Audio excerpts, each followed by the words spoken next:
Então, gente, a nossa próxima aula é a aula 36, né? Estamos revisando aqui esses conteúdos e nós vamos falar agora sobre alguns dos fenômenos ondulatórios.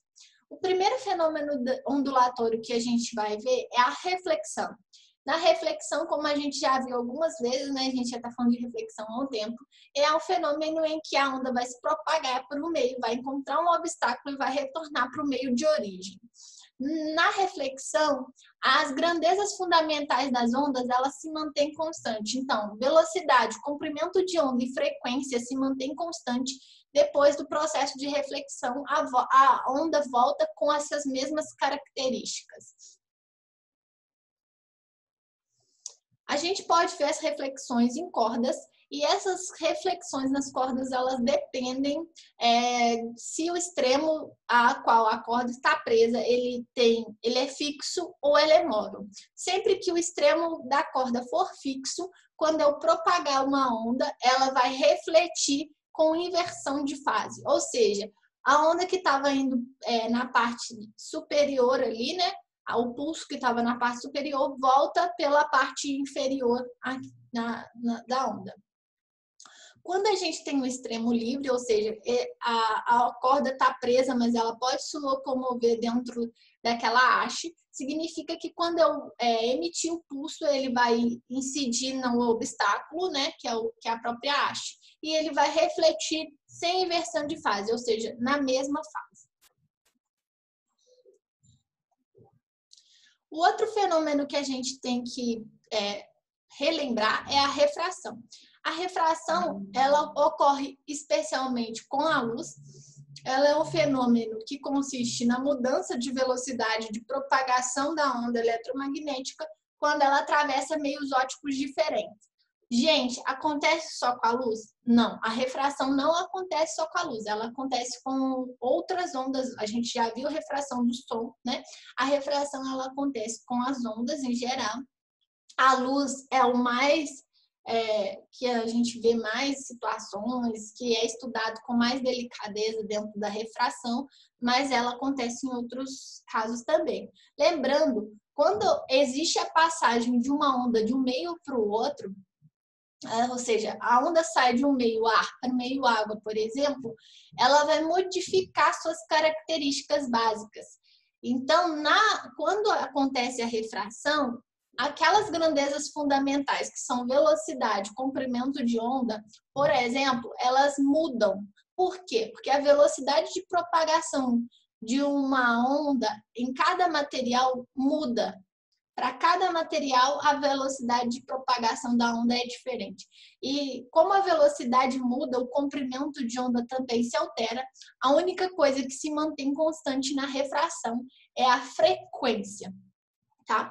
E lembrando, em alguns casos onde há refração com mudança de velocidade, ocorre também uma mudança na direção de propagação, que a gente chama de desvio. Ou seja, ocorre um desvio na trajetória, né, de propagação dessa onda, e às vezes isso forma efeitos, por exemplo, relacionados à luz, visuais bastante característicos, como por exemplo aquele caso em que eu coloco o lápis dentro da água no copo, né, e parece estar quebrado. E aí, como eu falei para vocês, né, a velocidade ela apresenta a onda sofre refração devido à velocidade da onda ter valores diferentes em cada meio. Isso modifica também em relação aos estados. Em cada tipo de estado físico que um corpo tem, a velocidade de propagação da onda vai ser diferente. A luz, por exemplo, né, ela tem uma velocidade pequena nos sólidos, uma velocidade média no líquido e uma velocidade grande no gás. A velocidade da luz máxima é 3 vezes 10 oitava metros por segundo, uma velocidade que existe, né? E ela se modifica em cada um dos estados e cada um dessas substâncias e meios, tá? O próximo processo que nós temos é a difração.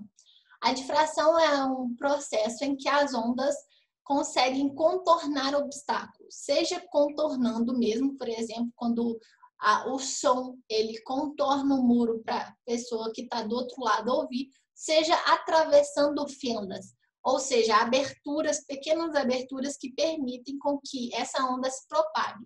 Pode ser onda do som, pode ser onda de luz, pode ser a luz, pode ser a água, qualquer tipo de onda pode, assim, vários tipos de ondas sofrem difração, tá? Quando elas sofrem difração, o formato delas se altera devido à pressão por passar por essa fenda, por exemplo, né? Então, a difração é bastante interessante. A próxima fenômeno que a gente vai ver é a interferência. A interferência acontece quando dois ou mais pulsos se sobrepõem, ou seja, eles se encontram em algum ponto. Normalmente são pulsos que vêm de caminhos de sentidos opostos, mas na mesma direção, e se encontram formando uma nova amplitude, tá? A interferência, ela pode acontecer em diversos tipos de onda também, né? E ela tem dois tipos. A interferência construtiva, em que ela ocorre quando os dois pulsos estão na mesma fase, ou seja, olha só, os dois estão em cima, e quando elas se encontram, as amplitudes de cada um desses pulsos se somam naquele ponto, por isso que a interferência é do tipo construtiva. Observe que depois do encontro e da interferência, os pulsos continuam o seu caminho de forma independente para onde eles estavam indo anteriormente, tá? Então, na interferência construtiva, a amplitude resultante é a soma das amplitudes individuais. Normalmente, nos pontos de interferência construtiva, nós temos aí um ponto, né, de amplitude maior. Nós temos também outro tipo de interferência, que é a interferência destrutiva.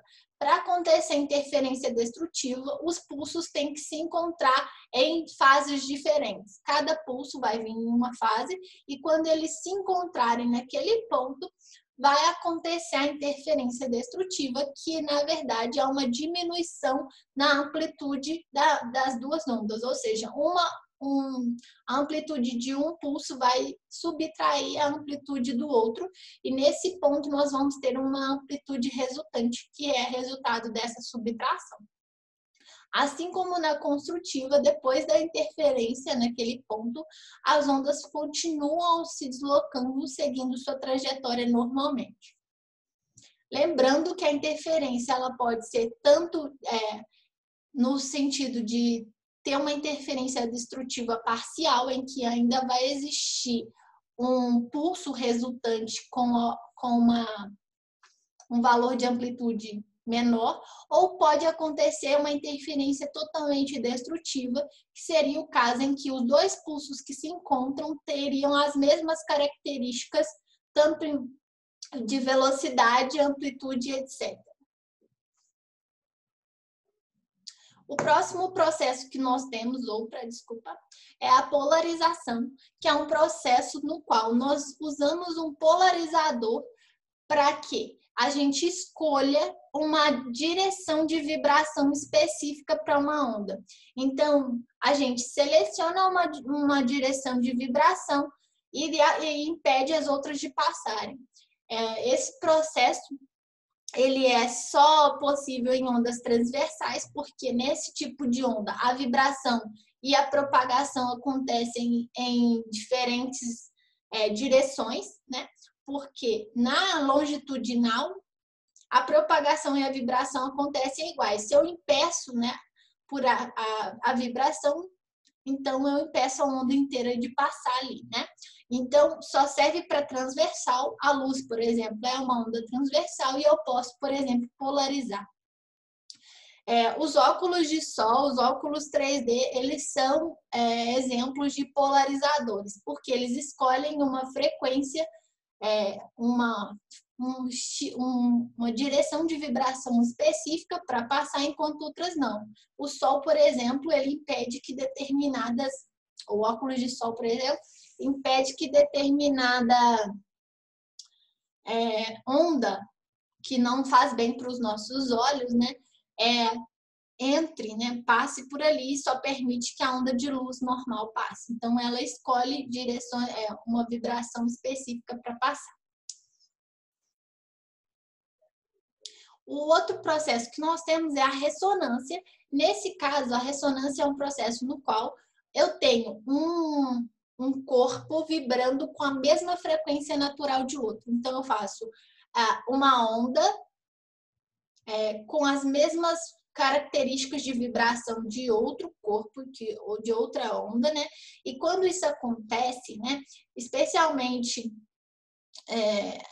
as ondas naquele momento se sobrepõem, né, quando elas atingem essa mesma vibração, e quando essa sobreposição acontece, né, a amplitude natural daquele corpo que está sofrendo a ressonância começa a aumentar a sua vibração, as suas oscilações.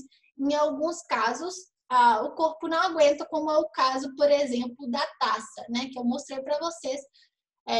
Alguém emite uma nota com a frequência de vibração, né, que vibre com a mesma frequência natural que a taça tem.